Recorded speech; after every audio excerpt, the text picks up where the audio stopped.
بسم اللہ الرحمن الرحیم۔ جنگ قادسیہ کا واقعہ 13 تا 16 شعبان 15 ہجری یعنی 16 تا 19 نومبر 636 عیسوی کو پیش آیا۔ مدینہ کی مسجد میں گہری خاموشی تھی۔ حضرت عمر رضی اللہ تعالیٰ عنہ کی آنکھوں میں عزم کی چمک اور پیشانی پر فکر کی لکیریں تھیں۔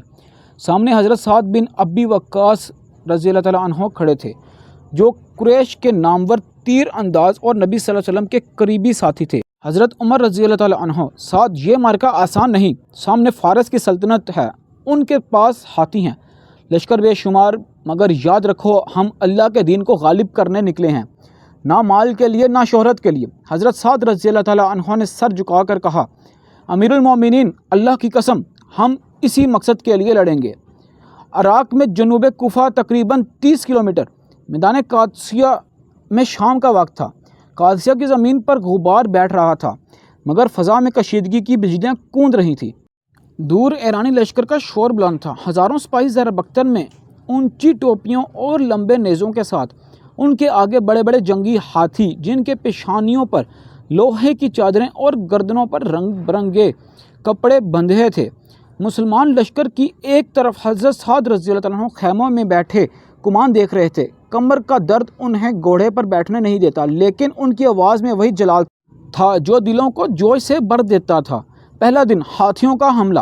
ایرانی کمانڈر رستم نے نعرہ لگایا اور ہاتھی آگے بڑھا دیے۔ زمین ان کے قدموں سے لرز رہی تھی اور گھوڑے ڈر کے مارے پیچھے ہٹنے لگے۔ ایک نوجوان سپاہی نے کہا، امیر، یہ تو پہاڑ جیسے ہیں، ان کا کیا کریں؟ حضرت سعد رضی اللہ تعالیٰ عنہ نے پکارا، اللہ اکبر! ان کی آنکھوں اور سونڈ کو نشانہ بناؤ۔ تیر برسنے لگے، مگر ہاتھی بدستور بڑھتے رہے۔ اس دن مسلمان تھک گئے، مگر شکست نہ ہوئی۔ دوسرا دن، قعقاع کا پہنچنا۔ صبح سورج کے ساتھ ایک دستہ قادسیہ کی طرف آتا دکھائی دیا۔ آگے ایک بلند قامت دراز ریش شخص گھوڑے پر سوار تھا۔ وہ حضرت قعقاع بن عمرو رضی اللہ تعالیٰ عنہ تھے، جو اپنے نعرے سے لشکر میں آگ لگا دیتے تھے۔ قعقاع لشکر سے، مسلمانوں، جنت قادسیہ کے اس پار ہے، آؤ اسے فتح کریں۔ وہ سیدھا ہاتھیوں پر ٹوٹ پڑے۔ انہوں نے دو بڑے ہاتھیوں کی آنکھوں پر تیر مارے، وہ گر پڑے اور پیچھے ہٹ گئے۔ ایرانی لشکر میں پہلی بار خوف کی لہر دوڑ گئی۔ تیسرا دن، فیصلہ کن لمحہ۔ یہ دن خون کا دریا تھا۔ رستم اپنے سنہری تخت پر بیٹھا لشکر کی رہنمائی کر رہا تھا۔ قعقاع اور ان کے ساتھی ایرانی قلب میں گھس گئے۔ گرد و غبار میں رستم کا تخت الٹ گیا۔ وہ بھاگ کر فرات کے کنارے جا پہنچا۔ ایک مسلمان مجاہد، حلال بن علقمہ، نے اسے پہچان لیا۔ حلال رضی اللہ تعالیٰ عنہ: قسم اس ذات کی جس کے ہاتھ میں میری جان ہے، آج رستم کا غرور خاک میں ملے گا۔ انہوں نے رستم کو دبوچ کر قتل کر دیا اور تکبیر کی صدا آسمان تک گونج گئی۔ ایرانی لشکر میں صفیں ٹوٹ گئیں۔ لیلۃ الحریر، رات کی لڑائی۔ اس رات لڑائی رکی نہیں۔ تلواروں کی جھنکار، گھوڑوں کی ٹاپ اور تکبیریں رات بھر گونجتی رہیں۔ ایک سپاہی نے دوسرے سے کہا، بھائی تھک گئے ہو؟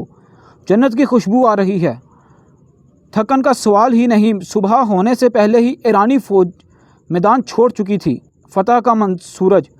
جب سورج نکلا تو قادسیہ کا میدان ایرانی لاشوں، ٹوٹے نیزوں اور بکھرے ہتھیاروں سے بھرا تھا۔